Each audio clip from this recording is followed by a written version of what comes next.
बिस्मिल्लाहिर्रहमानिर्रहीम। अस्सलाम वालेकुम व्यूअर्स, आप देख रहे हैं डाइनिंग और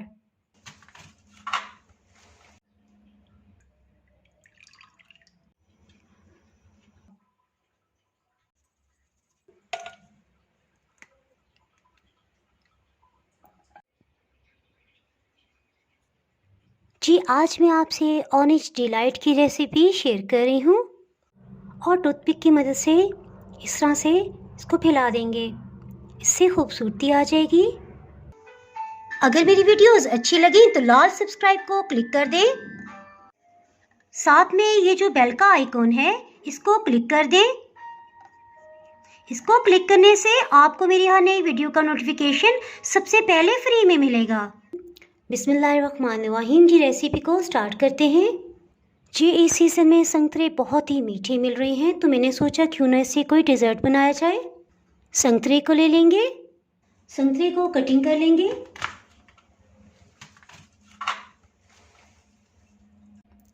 इस तरह से संतरों को कटिंग कर लिया है।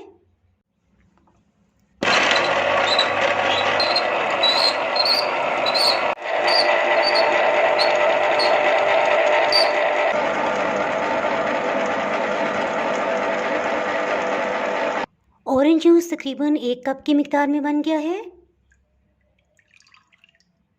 इसको मज़ीद अच्छा सा ऑरेंज कलर देने के लिए चंद ड्रॉप्स ऑरेंज कलर के डालेंगे और मिक्स कर लेंगे। इसे साइड पे करते हैं। तकरीबन 1/4 कप जूस ले लेंगे। इसमें 1 चाय की चम्मच भर के कॉर्नफ्लोर ये शामिल कर देंगे और अच्छी तरह से मिक्स कर लेंगे। ये मेक श्योर कर लेंगे कि इसमें किसी किस्म के भी कॉर्नफ्लोर के लम्स ना रहें। ये अच्छी तरह से मिक्स हो गया है। इसमें ऑरेंज जूस को डाल देंगे। इसमें 3 टेबलस्पून चीनी को शामिल कर देंगे और मिक्स कर लेंगे। इसमें हम जेलेटिन पाउडर को यूज़ नहीं करेंगे। इसे ऑरेंज जूस वाले सॉस पैन में शामिल कर देंगे और अच्छी तरह से मिक्स कर लेंगे। इसके साथ ही हीट को ऑन कर लेंगे। हीट को बिल्कुल लो रखेंगे। विस्क करते जाएंगे और पका लेंगे। कुछ ऑरेंजेस बहुत खट्टे होते हैं तो आप इसे टेस्ट कर लीजिएगा। एक अच्छा सा मीठा इसमें फ्लेवर होना चाहिए। इसके साथ हल्की सी ऑरेंज की खटास भी हो तो बहुत ही अच्छा लगेगा।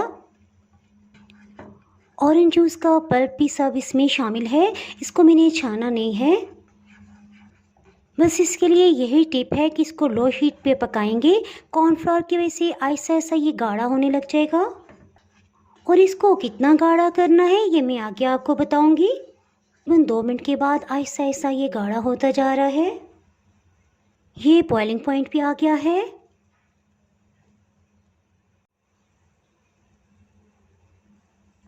ये देखिए बॉइलिंग पॉइंट पे आने के बाद ये इस कंडीशन में है। अभी हम इसे मज़ीद गाढ़ा करेंगे। ये देखिए मैं इसे टीस्पून से मिक्स कर रही हूँ। इससे आपको अंदाज़ा होगा इसका गाढ़ापन कितना है। तकरीबन 3 मिनट हो चुके हैं बॉइलिंग पॉइंट पे आने के बाद। अब हम हीट को बंद कर देंगे क्योंकि आहिस्ता आहिस्ता जैसे जैसे ये ठंडा होगा मज़ीद गाढ़ा हो जाएगा। ऑरेंज जूस को रैक पे रख देंगे। स्टोव से हटाना इसलिए ज़रूरी है क्योंकि हीट ऑफ होने के बावजूद भी हीट मिलती रहती है और कुकिंग प्रोसेस जारी रहता है। जी, इसमें आप अपनी मर्ज़ी के कोई भी बिस्किट ले सकते हैं। बिस्किट्स को इस तरह 2-3 पीसीस में तोड़ लेंगे और इन्हें ग्राइंड कर लेंगे। बिस्किट्स को ग्राइंडिंग जार में डाल देंगे। इसके लिए 1/2 रोल लिया है। ये देखिए इसमें बिस्किट का बिल्कुल पाउडर नहीं बनाना है बल्कि हाफ क्रश हो, यानी कुछ कुछ पाउडर भी हो जाए और कुछ इसके छोटे छोटे पीसीस भी हो जाएं तो बहुत ही अच्छा लगेगा। एक बाउल में बिस्किट्स को डाल देंगे। थोड़े से बिस्किट्स का पाउडर हम बचा लेंगे। इसे थोड़ा फैला देंगे लेकिन ज़्यादा प्रेस नहीं करेंगे। एक दूसरे पैन में तकरीबन 300 ml दूध शामिल कर देंगे। इसको मज़ीद गाढ़ा बनाने के लिए अगर कंडेंस मिल्क है तो 1/4 कप आप वो शामिल कर सकते हैं, वरना 3 टेबलस्पून आप इसमें खुश्क दूध शामिल कर दें। 2.5 खाने वाले चम्मच इसमें चीनी शामिल करेंगे और अच्छी तरह से मिक्स कर लेंगे कि खुश्क दूध के किसी किस्म के भी लम्स ना रहें। इसके साथ ही हीट को ऑन करते हैं। हीट को मीडियम रखेंगे। एक छोटे बाउल में तकरीबन 1/4 कप दूध लिया है। इसमें 1 खाने वाला चम्मच भर के कॉर्नफ्लावर शामिल कर देंगे और मिक्स कर लेंगे। इसके साथ ही दूध को देख लेते हैं। ये बॉइलिंग पॉइंट पे आ गया। इसके साथ ही पहले हीट को लो करेंगे और अब इसमें साथ साथ कॉर्नफ्लावर के मिक्सचर को शामिल करेंगे और लगातार विस्क करते जाएंगे। चम्मच से भी आप अच्छी तरह मिक्स कर सकते हैं। इस तरह किसी किस्म के लम्स नहीं बनेंगे। ये देखिए डालने के तकरीबन 20 सेकंड्स के बाद ही गाढ़ा होने लग गया है। इसके साथ ही इसको बहुत गाढ़ा नहीं करेंगे। इसके साथ ही हीट को ऑफ कर देंगे। ये मैं आपको चम्मच से दिखाती हूँ कि किस तरह से गाढ़ा है। इस स्टेज पे वनीला एसेंस 1/2 चाय की चम्मच ये शामिल कर देंगे। एक बार मिक्स कर लेंगे। इसे भी रैक से हटा देंगे। जी इसमें सबसे अहम पॉइंट कि कस्टर्ड को सबसे लास्ट में तैयार करेंगे और रैक से उतारने के बाद 1 मिनट के लिए इस तरह से विस्क कर लेंगे, क्योंकि जैसे जैसे ये ठंडा हो जाएगा अगर हम इसे यूं ही पड़ा रहने देंगे तो इसमें लम्स बन जाएंगे, जिससे सब मज़ा ख़राब हो जाएगा। देखिए कस्टर्ड गाढ़ा होकर इस फॉर्म में है और इसमें किसी किस्म के अल्हम्दुलिल्लाह लम्स नहीं बने। इसे बिस्किट्स के ऊपर पोर कर देंगे। इसको भी थोड़ा सा लेवल में कर देंगे। लेवल में करने के लिए इसे थोड़ा टैप कर लें। किशमिश को धो लिया है, इसे ऊपर डाल देंगे। कुछ बादाम, काजू या मूंगफली जो भी आपके पास हो आप इस्तेमाल कर सकते हैं। इसे साइड पे करते हैं। देखिए जो ऑरेंज सॉस हमने बनाया था ये इस तरह से गाढ़ा है और ये मुकम्मल ठंडा हो गया है। इसके ऊपर ऑरेंज सॉस हम यकसां फैला देंगे। आहिस्ते से फैलाएंगे कि इन्हें नीचे ना जाए और ऊपर की सतह पे ही रहे।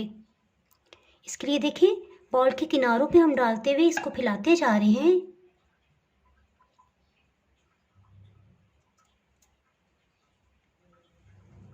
इसे मुकम्मल तौर पे ठंडा होने देंगे। उसके बाद इसे बिस्किट से गार्निश करेंगे। एक ड्रॉप फूड कलर का डालेंगे और टूथपिक की मदद से इस तरह से इसको फैला देंगे। इससे खूबसूरती आ जाएगी।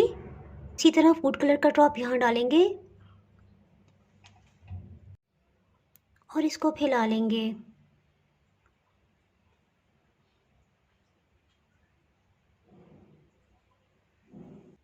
अगर आप इसे फ्रिज में रखना चाहते हैं तो 2-3 घंटे के लिए रख के फिर सर्व करें, और अगर आप इसे यूं ही सर्व करना चाहते हैं तो किचन रैक में कम से कम 3 घंटे के लिए इसको ज़रूर रहने दें और फिर सर्व करें। मुझे जल्दी थी तो मैंने आधा घंटे के लिए इसे फ्रीज़र में रखा है ताकि थोड़ा सेट हो जाए। क्रश किए हुए बिस्किट्स को साइड पे लगा देंगे। देखिए सेट हो गया है तो ये इसके अंदर जज्ब नहीं हो पा रहा। अब ये उसकी ऊपर की सतह पे स्टे कर पाएगा। इस तरह से चारों तरफ इसे अच्छी तरह से फैला देंगे। किनारों से इसे ज़रा नीट कर लेंगे एक टिश्यू पेपर की मदद से। आप इसे अपने वीकली मेन्यू में ज़रूर शामिल कीजिएगा। इंशाल्लाह आपके खाने का मज़ा दोबाला हो जाएगा। अगर आपको चॉकलेट फ्लेवर पसंद है तो चॉकलेट ओरियो डिलाइट की रेसिपी इससे पहले मैं अपलोड कर चुकी हूँ। इंशाल्लाह एंड कार्ड में आपको मिल जाएगी। आइए मैं आपको टेस्ट करके बताती हूँ।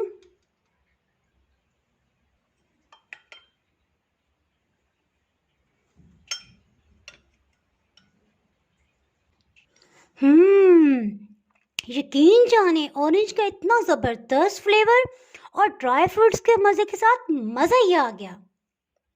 ये आपने ज़रूर ट्राई करना है। इंशाल्लाह आप एक नए फ्लेवर से इंट्रोड्यूस होंगे। अगर आपने मेरा चैनल अभी तक सब्सक्राइब नहीं किया तो ऐसी मज़ेदार सी रेसिपीज़ के लिए चैनल को सब्सक्राइब कर दें। बेल आइकन ज़रूर प्रेस कीजिएगा, इसके बगैर आपको मेरे यहाँ नई आने वाली वीडियो का नोटिफिकेशन नहीं मिल पाएगा। वीडियो लाइक और शेयर करना बिल्कुल ना भूलिएगा। दुआओं में याद रखें। इसके साथ ही मैं इजाज़त चाहती हूँ। अल्लाह हाफिज़।